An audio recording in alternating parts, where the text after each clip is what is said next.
Well, at that point, why not just put all your focus on the legal business? Look, I did some sideways stuff along the years, but once I started a fully legal business, I said, okay, I'm not going back to that. I got to go full blown into this because, look, at the end of the day, there's no point of building up an illegal business because the bigger it gets, the bigger you'll get busted at the end. Right. So it's hard to even do that and be motivated by that unless you just don't care about going to prison.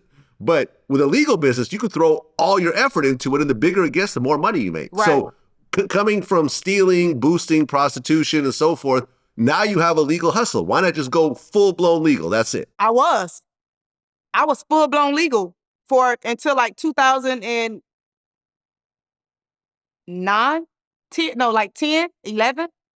Yeah, that was my money. I'm now dating NFL players. I got these NFL player boyfriends. I needed for nothing at all. So everything was legal up until 2010, maybe 9, 10. Okay.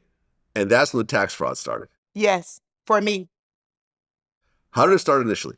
How did it start in 2010? So in 2010, I'm from Tampa, of course, and anywhere in Florida, it's fraud.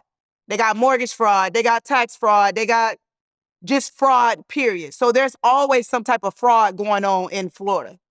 And then in 2010, at this time, they called this self-employment, where if you are a barber, a hairstylist, nail tech, house cleaner, this lady was able to get you back like $5,000.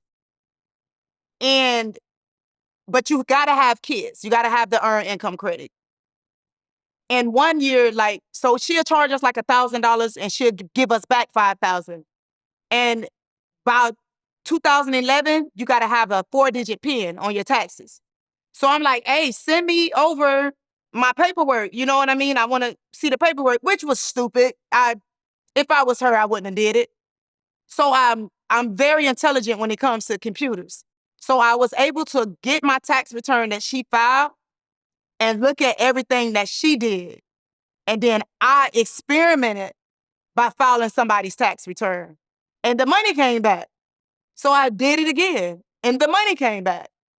And I did it again. And I did it again. And the money kept coming back. And I just kept going. Okay. So now you're making tax fraud money. Yes. And you still have the promotion company. Yes. So were you taking some of the tax fraud money and booking artists with it and then sort of laundering it through the promotion company in a way, or? No, I was taking the promotion money and using that money to fund another artist. I was using the tax fraud money to fund my lifestyle. Okay. So that starts to actually grow. Yes.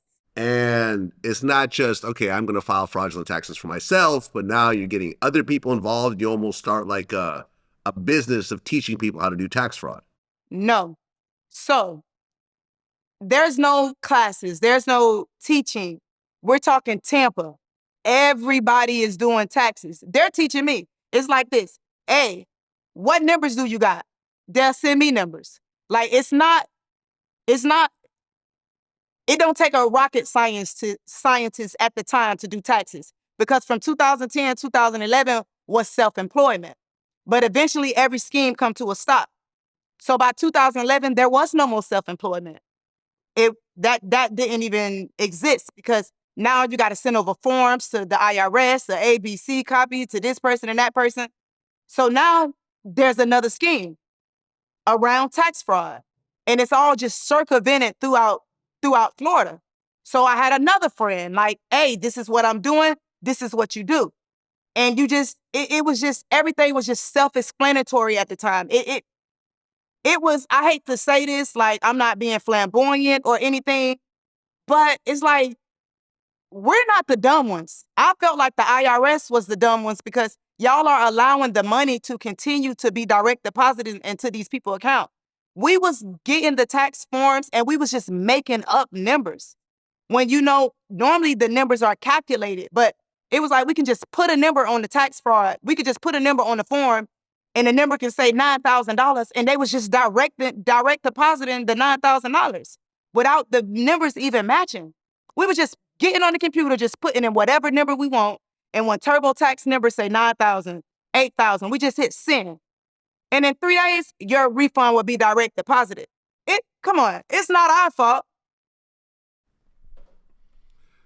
I mean, you know what you're doing, though. I know, of course. That's like you put that steak in front of that hungry dog. What that dog gonna do?